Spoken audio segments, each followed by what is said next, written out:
The thick, damp fog rolling off the waters of Port Charles did little to cool the escalating tensions wrapping around Spoon Island, where the dark spires of Windermere stood as a monument to decades of Cassadine family secrets and international espionage. Inside the shadowy stone fortress, a dangerous game of survival and leverage was playing out, pitting the cold, manipulative mechanics of a compromised World Security Bureau against individuals desperately fighting for their lives and the safety of those they loved. At the heart of this unfolding nightmare was Ross Cullum, the rogue director of the World Security Bureau, whose deceptive charm masked a chillingly sociopathic determination to see his final project through to completion, no matter how much blood had to be spilled on the stone floors of the estate. For weeks, Cullum had operated in the shadows, orchestrating a complex web of kidnappings, blackmail, and corporate sabotage while successfully playing the major power players of Port Charles against one another. But his grip on the narrative was beginning to fracture as disparate factions slowly realized the true scope of his treachery. Cullum stood in the grand, dimly lit study of Windermere, staring intently at the heavy iron safe built directly into the mahogany-paneled wall, his posture radiating a tense, quiet fury that boded ill for anyone who dared cross his path. Only moments earlier, his trusted subordinate, World Security Bureau agent Harker, had delivered a highly troubling security update regarding the movements of Cassius Faison, the dangerous operative who had been masquerading as the late, beloved detective Nathan West. Cassius had proven to be a highly volatile asset in Cullum's grand scheme, a man whose deep-seated psychological complexities and familial baggage made him entirely unpredictable, especially now that his elaborate masquerade was showing severe structural cracks under the investigative scrutiny of several Port Charles residents. Cullum spun around slowly as Harker stood at absolute attention near the heavy double doors of the study, the silence between the two men heavy with the realization that their meticulously constructed operation was rapidly approaching a point of no return. With a low, demanding tone that carried the weight of an implicit death warrant, Cullum questioned Harker about the exact timeline of Cassius's recent visit to the island, specifically demanding to know if the operative had gained unauthorized access to the private quarters or the laboratory hidden beneath the estate's foundations. Harker reported with absolute precision that Cassius had indeed managed to sneak into the Windermere study under the false pretense of visiting his mother, the brilliant but currently captive Dr. Liesl Albrecht, who was being forced under extreme duress to finalize the highly classified cold fusion prototype that Cullum intended to sell to the highest international bidder. According to the surveillance logs, Cassius had utilized a replicated security code to bypass the digital locks on the wall safe, lingering inside the room for less than 3 minutes before executing a hasty retreat from Spoon Island via the private launch. A dark, knowing smirk slowly spread across Cullum's sharp features as he marched over to the open safe, his fingers brushing past folders of classified intelligence before resting upon the specific velvet-lined compartment that was supposed to contain the experimental medical treatments intended for Dr. Britt Westbourne. He reached inside and pulled out the primary storage container, discovering exactly what he had anticipated, the specialized syringes containing what Cassius believed to be the life-saving stabilization therapy for his sister's aggressive, rapidly advancing Huntington's disease were entirely gone. Cullum held the empty box aloft, his eyes gleaming with a malicious satisfaction that revealed the terrifying depth of the trap he had deliberately set for his unsuspecting subordinate. He informed Harker that Cassius had swallowed the bait completely, utterly blind to the fact that the rogue director had anticipated this exact betrayal weeks ago when he first noticed Cassius displaying an inconvenient, sentimental attachment to his newfound family. The syringes that Cassius had covertly stolen and subsequently shipped out of Port Charles did not contain the experimental placebo or the genuine stabilizing enzymes that Liesl Albrecht had spent months synthesizing to keep her daughter alive. Instead, Cullum had personally replaced the contents of those exact vials with a highly concentrated, fast-acting neurotoxin engineered to mimic the final, fatal stages of neurological collapse, effectively ensuring that the moment the medicine was administered, Britt's fate would be permanently sealed. Cullum coolly explained to a stoic Harker that by allowing Cassius to steal the tainted medication, he had successfully engineered a scenario where the brother would become the unwitting executioner of his own sister, thereby eliminating 2 highly problematic liabilities in a single, masterful stroke.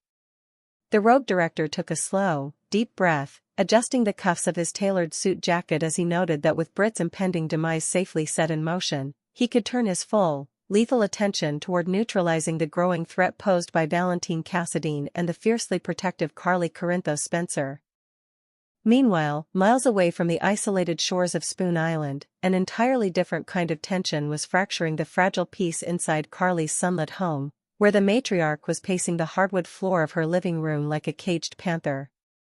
Her brother, Lucas Jones, had let himself into the house only to find Carly in a state of sheer, unadulterated panic, her eyes red from a lack of sleep and her hands trembling as she clutched her phone waiting for a message that refused to arrive. Lucas, who was still physically recovering from the traumatic aftermath of being shot during a chaotic confrontation orchestrated by the ruthless international criminal Jens Sidwell, immediately recognized the telltale signs of his sister entering crisis mode. Having recently lost his beloved partner, Marco, to a brutal, unsolved murder that had left him emotionally devastated, Lucas was hyperprotective of his remaining family and deeply terrified that Carly was preparing to plunge headfirst into another dangerous situation. He cornered Carly near the kitchen island, demanding that she look him in the eye and explain the real reason behind her frantic behavior, noting that every instinct he possessed told him she was harboring a massive, life-threatening secret. Carly attempted to brush off his concerns with her signature bravado, insisting that she was simply stressed about corporate matters and the ongoing drama surrounding the Corinthos organization, but Lucas refused to back down, flatly stating that he knew her too well to buy her deflection.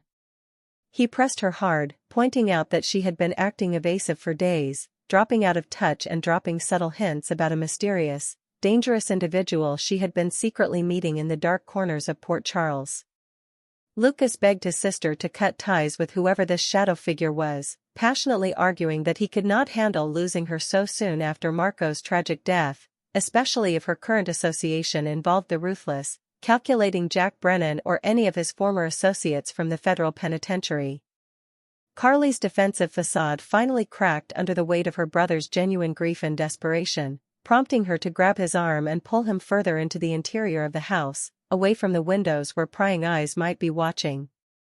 In a hushed, trembling whisper, she made a stunning confession that left Lucas utterly paralyzed with shock. Her frantic behavior had absolutely nothing to do with a secret romantic tryst, but rather the terrifying reality that her daughter, Josslyn Jax, was currently missing. Carly revealed that Josslyn had secretly been operating as an undercover operative for a specialized faction of the World Security Bureau, having gotten far too close to a high-level conspiracy involving illegal technology smuggling right here in Port Charles. The situation had turned catastrophic when Josslyn's cover was completely blown, resulting in her being violently abducted and taken to Windermere, where she was currently being held captive in the subterranean levels of the estate by Cullum himself. Lucas stared at his sister in absolute disbelief, his mind racing to process the absurd notion that the young, vibrant college student he knew as his niece was somehow entangled in international espionage, but as the pieces of the puzzle began to fall into place, a sudden, horrifying realization washed over his face. The color drained from Lucas's cheeks as he gripped Carly's shoulders, his voice shaking with a mixture of rage and terror as he confessed a crucial piece of information he had just uncovered through his own traumatic experiences with Sidwell's criminal syndicate. Lucas revealed to a horrified Carly that Cullum was not just a corrupt government bureaucrat holding Josslyn hostage, he was the monstrous individual responsible for the brutal murder of Marco. Lucas explained that Marco had inadvertently discovered Cullum's illicit financial ties to Sidwell's diamond smuggling operations and the Cold Fusion project, a discovery that had immediately marked him for permanent elimination by Cullum's cleanup crew. The realization that Josslyn was trapped in an isolated fortress with a ruthless, cold-blooded killer sent a jolt of pure adrenaline through Carly, who immediately declared that she was not going to sit around waiting for official channels or the compromised World Security Bureau to handle the situation. She frantically began searching for her car keys, her maternal instincts completely overriding any semblance of caution as she insisted they needed to storm Windermere immediately, rescue Josslyn by force, and bring Cullum down for Marco's murder before he realized the family was onto him. Lucas desperately grabbed her, forcing her to halt her frantic movements as he urged her to exercise temporary restraint, reasoning that a reckless, unplanned assault on Spoon Island would only result in both of them being killed before they could even reach the basement. He revealed that Valentine Cassadine had already departed for Geneva to lay out the full, undeniable evidence of Cullum's double-agent status to the highest-ranking authorities of the global security network, a powerful figure known only as Z, in a desperate bid to secure a massive tactical intervention. Lucas pleaded with Carly to give Valentine's mission a single day to yield results, proposing a strict, binding pact that if they did not receive definitive word from Valentine or a legitimate, uncompromised World Security Bureau extraction team by the following evening, they would join forces and infiltrate Windmere together. Carly reluctantly agreed to the temporary truce, her heart heavy with an agonizing dread as she realized every second she waited was another second her daughter remained at the absolute mercy of a psychopath. Deep beneath the heavy stone foundations of Windmere, far removed from the desperate planning of her family, Josslyn Jax was proving that she was every bit her mother's daughter, refusing to allow her terrifying circumstances to break her fierce, indomitable spirit. Confined to a bleak, reinforced room within the estate's historical catacombs, Josslyn had spent hours analyzing her environment, utilizing every ounce of her specialized training to locate any potential weakness in the security protocols of her captors. The door to her cell groaned open, revealing the imposing figure of Cassius Faison, whose stern, guarded expression masked a storm of internal conflict that had been steadily brewing ever since he had assumed the identity of Nathan West. Josslyn did not shrink back from him, instead, she stood her ground, her blue eyes flashing with a calculated mixture of defiance and strategic empathy as she prepared to make another calculated play for her freedom. She moved toward Cassius, her voice calm and remarkably steady given the grim surroundings, as she launched into a powerful, persuasive argument designed to exploit the visible fractures in his loyalty to Cullum and Sidwell. Josslyn looked directly into the eyes of the man who looked exactly like the fallen hero Nathan West, flatly telling him that the walls were rapidly closing in on Ross Cullum's entire rogue operation and that his current path would only lead to a shallow grave or a lifetime in a maximum security federal black site. She passionately implored Cassius to realize that he was nothing more than an expendable pawn to a man like Cullum, who would gladly sacrifice him the moment the global authorities breached the perimeter of Spoon Island to seize the cold fusion prototype. Josslyn offered him a definitive lifeline, promising that if he chose to act right now, unlock her door, and help her secure the safety of Dr. Liesel Albrecht, she would personally use her high-level connections within the uncompromised factions of the World Security Bureau to secure him full, ironclad legal immunity. She argued that this was his absolute last chance to salvage what was left of his life, to walk away from the toxic legacy of the Faison name, and to choose a path that actually honored the memory of the good man whose face he wore every single day.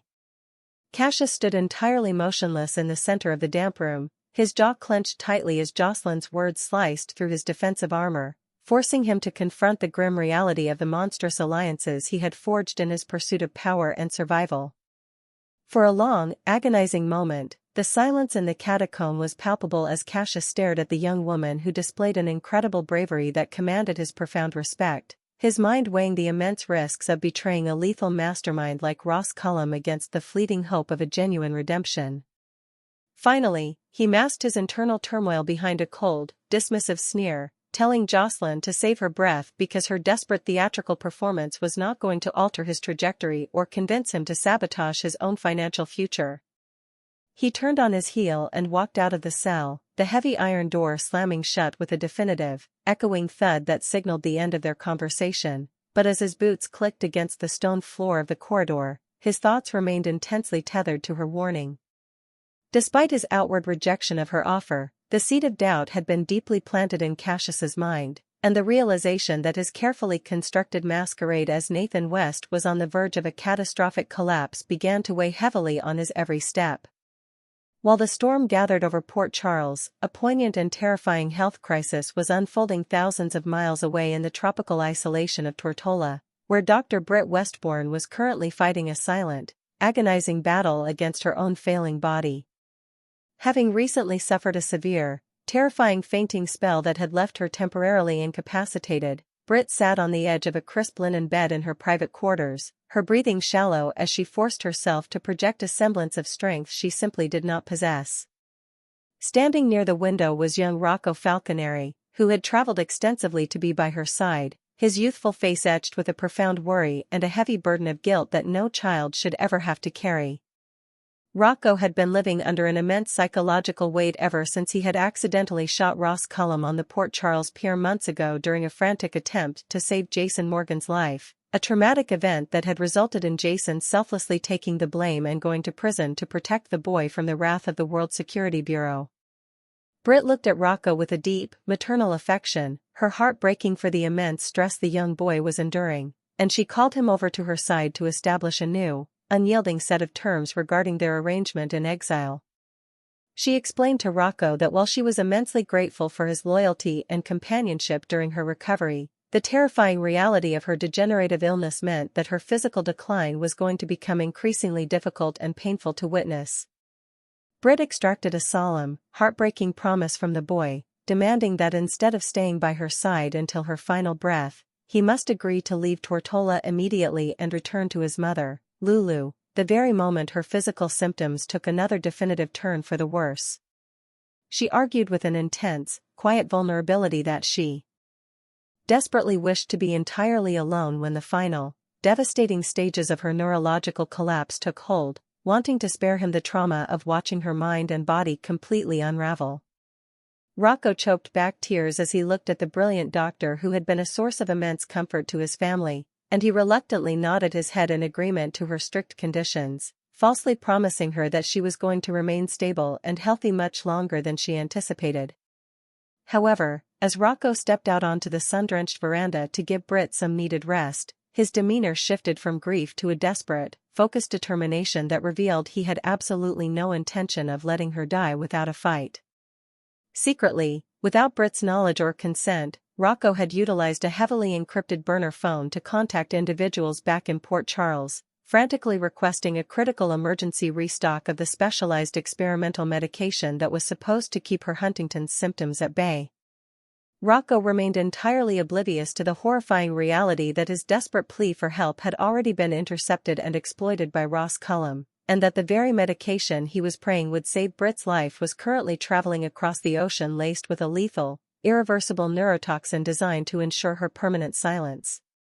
As the afternoon sun began to dip below the horizon, casting long, bloody shadows across the landscape of Port Charles, the intricate pieces of Ross Cullum's massive roadblock were officially locked into place, setting the stage for a devastating collision of fates.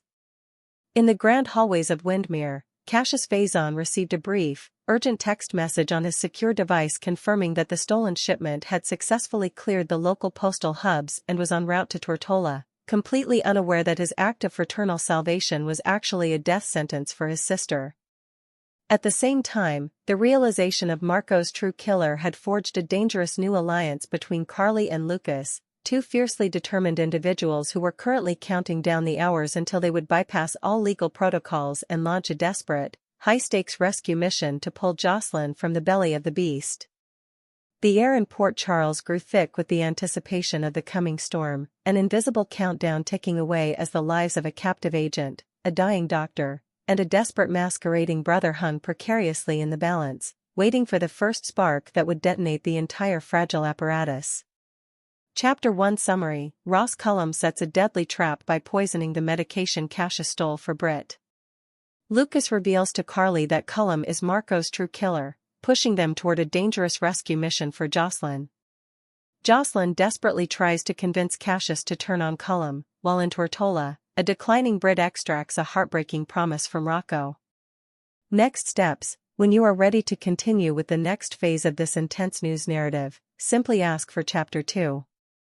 To see a visual breakdown of how the complex web of relationships and shifting alliances currently looks in Port Charles, check out this comprehensive General Hospital Summer Spoilers overview, which features detailed insights into Valentine's fallout, Jason's return, and the dangerous machinations surrounding the Cassadine estate.